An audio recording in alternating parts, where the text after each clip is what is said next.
Fire away.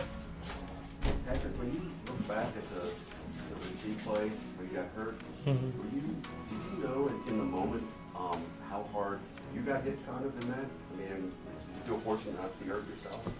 No, I didn't notice it in the moment. I was more worried about trying to get the ball. But yeah, I mean, obviously, just trying to make a play, and it happens whenever you're trying to make tackles. When you saw the replay, though, did you think, ooh? No, I mean, when I saw the replay, I felt like shit that I hit Rasheed. I mean, I think that's pretty much all. I mean, I wasn't really worried about myself. I was worried about hopefully his injury and hopefully that it wasn't as bad as it looked because I was the one that hit him. I was going to say anything about Tyron, but just, I don't know if it's mine on Monday, but just what did he mean to your guys' locker room when he was here? What kind of actions kind of stand out? Yeah, I mean, I think just me being a young player, especially when he got here, I mean, just seeing that type of leader, I think was something that I'll forever remember. The way he inspired guys, the energy that he played with. I mean, obviously he's a great football player. I mean, everybody can see that, but truly a great leader, one of the best leaders I've ever been around. And he pushed to get the best out of everybody every single day, and he treated practice like games. He tried to get better every single day, and that's something that has helped me become who I am. And so a great football player, man. And I'm hoping that he gets out there, not for me and my sake, because, I mean, he's a great football player, always around the ball. But I think Kansas City, getting to see him come back and be on that field again will be special for the city. It stand out pretty early on that there was some traits that you could pick up early in the career. Yeah, I mean, you sit there and watch those guys that, I mean, I watched him when he was in college and he dominated college football, and then get into the NFL and all the great plays that he had made, and then being able to see him on a day-to-day basis is when you want to see those guys that are the top of the top and how they prepare every single day. And he was one of those guys that you knew why he was great when you saw him practice and how he went about his business. You talked about how you guys are going to have to rely on Travis more without Rice on Monday. Just curious about Juju Smith-Schuster and Justin Watson and your rapport with them and how big they now become. Yeah, for sure. I mean, those guys are always the guys that do it the right way. I mean, they're always in the right position. They do what they're supposed to do, get guys lined up, and I think having those guys is a luxury because you know that they're going to be there, they're going to get open, and they're going to make plays when their numbers are called. And so I think Brett Veach did a great job of continuing to build within that receiving room. Obviously, not expecting to have these two kind of big injuries early in the year in that receiving room, but having the support of the guys to come in and step up and make plays whenever those guys aren't in there.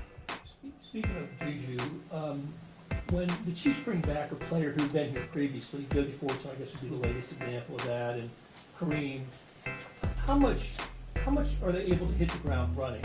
And like maybe a percentage basis do they have? Yeah, I mean, they always have a good feel for our main stuff, our base concept stuff. Every year in the offseason, Coach Reed adds new stuff, and the offensive coaches look around at what we can do better. And so they have to learn some of that type of stuff. But I think you've seen with the guys that we've brought back is guys that are very intelligent. They're able to pick up the offense quickly. And so when stuff like this last game happens, you can throw Juju in there. He can run some of the routes that Rasheed has, and he can get even and be in different positions maybe that he didn't practice all week because he prepares the right way and he's ready for his moment. Injuries are part of the game, but you guys have been hit pretty hard so far this year offensively. What's the difficulty for you in adjusting to a lineup that's seemingly different every week? Once the week goes on and you go through your game plan, it's usually pretty smooth because you have an understanding of the guys and what we're trying to do in the concepts of the plays. They're in the game sometimes, especially how it happened this last game early, where obviously Rasheed's a huge part of the game plan. You have to kind of throw guys in there and try to make that timing up. And coach tries to get that done in practice. He tries to throw guys in certain situations, but obviously there's limited reps. But I thought the guys did a great job of accepting the challenge and being in there in those moments. And but Coach Reed does a great job of getting guys prepared and ready to go throughout a week of game plan. And we had an extra day this week, so I'm sure guys will be ready to go out there and play some great football. How you face it, Dennis Allen defense is like almost every day because there's an expectation you guys are going to have to sort of do that methodical, work your way down there. Yeah, I think just very intelligent coach. I mean, someone that does a lot of different things. He's a game plan specific coach. Someone that is not all about his defense. He looks at the offenses and what they do best. He tries to take those away, and he's really good at it. And so he'll throw changeups in there you might have not seen the entire season or in his past because he thinks this might work this week. So it'll be a great challenge for us. They're a physical team. They play extremely fast. And they have a lot of great players and veteran players, so they can kind of get away with stuff because they know what they can and can't get away with. So you got to make sure that you're really on top of every single check at the line of scrimmage and prepared for everything that whenever you step to the football. Can you talk about the big play, the 54-yard touchdown pass, what that did for the offense that day, and what it does for your receivers' confidence and the whole offense? Yeah, I mean, whenever you hit those deep passes, it kind of opens everything up because defense have to have more and more respect for any ability to score on one play. And it was big in that game. I mean, they were starting to get more and more downhill because we were running the ball and we weren't moving it and throwing it vertically. And so when we were able to hit that deep one, it kind of opened up the offense at least a little bit. And our goal is to continue to show that we can do that on a week-to-week basis, and even more than one time a game. So there was more opportunities in that game to go downfield, so I have to continue to push the ball down the field so that it opens up everyone else underneath. We'll go a few more with Nick, Todd, and Claire. Go, Nick. Patrick, when you're building chemistry with a new receiver, a guy you haven't worked with in a while, how long does it really take for you guys to see the field the same way? It depends on every receiver. I think we have a lot of intelligent receivers in this receiving room right now, and so I feel like we're all seeing the field the same way.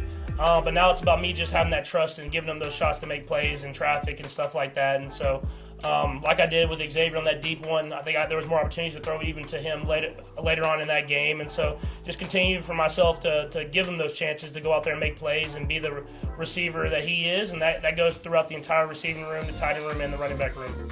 A couple of non-football things. I mean, you're pretty excited about this Royals playoffs, kind of moving on here, maybe back here in town. What you're excited about for that?